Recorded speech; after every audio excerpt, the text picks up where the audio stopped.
hit the wrong side of an RPG, a rocket propelled grenade. That then went through my vehicle, quickly whipped off my leg, and tragically killed one of the guys next to me. So I was very quickly then carried back to the UK. The treatment I've had has been absolutely first class. You know, that's why you see us all up here today and being able to do these sort of things. You know, the initial treatment and the guys who look after you, put in the hard work, they're a good bunch and they look after us very well. I was then back in the UK and I was slightly looking for something to trouble my mother's mind with, and this came across my desk. I mean, I think there's a slight misconception about the armed forces that when we get injured, it's you know, we get very upset about life and all that sort of stuff. It is tough, but I read a great quote the other day, which was actually by a colonel in the Second World War, who I think had the last recorded kill of a German with a bow and arrow. You should look him up, called Jack Churchill. No relation to Churchill, but he was captured as a prisoner of war, and after he was released, just after the bomb had been dropped on Hiroshima, he said, I think they said, that's a shame, that's good news for war's over. And he said, if it wasn't for those damn Yanks, we could have kept the war going for another 10 years. And I think there's a part of that in all of us, you know, these Boy Scout type stuff, and we do enjoy it, but also it's good to have other fixes. So I applied for the North Pole, somehow got selected for that. I think they needed a one-legged dwarf, so it was me. and so I got whisked along. And a bit later on, I heard that Ed was planning an expedition to the South Pole, and since I'd dragged him most of the way to the north, I said, look, you're going to have to take me as you're a shy one, or a fat man, and was quickly whisked into it. So in terms of team preparation, much like we did for the North Pole, much like we do for operations abroad, huge amount of preparation went into it. Inga touched on it. You have to train hard for stuff like this. And a lot of that training is also sorting out your kit and equipment. The British team had 4 amputees, one guy missing an arm, one blade missing both of his legs, you can see there, and a girl missing a leg, and myself missing my right leg below the knee. The prostheses we had made were absolutely state-of-the-art. You would get into the situation of putting them in a chest freezer at home, which would scare the hell out of mum, which would go and live with a pack of garden peas and pull out a fake leg, but that's by the by. But no, we got together quite a lot, and our big training session we had post-March, once the team was selected, was going out to Iceland in July, and we had our expedition patron and 7th team member, Prince Harry, join us, and also the actor Dominic West, who is a member of the Commonwealth team. And the reason the celebrity side to it gets brought in, it does help bring sponsors on board, helps you get more media coverage, and we are trying to raise money for a very, in my eyes, very worthwhile charity, so that's why they get on board. And the great thing for us, and the ones we had, is they were very, you know, they're happy to take a back seat. They knew how they could sort of promote it, get it out there, but equally get some of the soldiers to the forefront. So we went out to Iceland and did about 8 days of training, and it was great to get out on skis. Duncan, who's a double amputee, he'd spent a year in a wheelchair after getting knocked out of his vehicle about 30 yards in Afghanistan. Kept badgering his surgeon, saying, look, when am I going to start running again? And eventually the surgeon turned around and snapped and said, look, actually, mate, you're probably never going to walk again. A marathon for you is going to be walking across a car park with a Zimmer frame. So Duncan said, right, what have I got to do to change that? And said, right, you've got to have the legs off. So had them whipped off. Within a month he was up and about, and then applied for this, and then we had the privilege to have him enrolled. So it was good to just get out there. Conversely, the American team and the Commonwealth team, a bit warmer, they went out to Colorado, and you're going to hear from Ivan Castro, my distinguished guest to my left. But he's actually in this image, and Ivan is completely blind, and this is 300 metres up. He's the man second in from the right, which is fairly astonishing, but actually, one, I don't think he was told he was at that height. They say 3 meters up. I think we better leave that. But I think for this, it's very much about getting everyone together for team training. You spend a huge amount of time in close proximity together, and you do rub each other up the wrong way and not often the right way.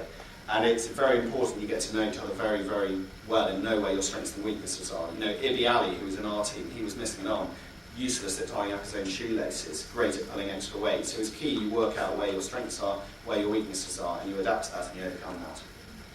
We got everyone back together in September to go out to Norway and also do final sponsorship engagement, pack the food. And it was meant to be a bit more skiing, but unfortunately it was unseasonably warm. So we got out, I think we went up Norway's highest mountain, and again, more time together. One of the most uncomfortable things I've ever done in my life, and I've unfortunately got quite a long list of those at the moment. But this is definitely up there, was getting slung in a cold chamber, which Ed went with us to, but sat behind a pane of glass with a cup of tea, happily watching us. This is a culture which has not ever been used for human beings before. We got shoved in this. They normally test Land Rover, Jaguars, military vehicles, and we got slung in it, and they ramped it down to minus 59. So we potted along in that. They put us on cross trainers, on exercise bikes, try and simulate some of the exercise we'd do down there, do a bit of exercise for 2 hours, and then stop. Unfortunately, once we got to about minus 50, things started to go a bit wrong. The gears on the bike snapped because it was so cold, the pedals came off the cross trainers. And actually Duncan's legs got incredibly cold. The core temperature of them got down to about 8 degrees Celsius, which is really not good news any more when you start getting frostbite. So we had to, again, adapt the prostheses, the prosthetics, to make sure that they would give a bit of warmth out. That is the group, the team members who are skied all together. Together on the top, that's the British team. I mentioned Ibby and Duncan. Kate's a below-knee amputee, tough cookie.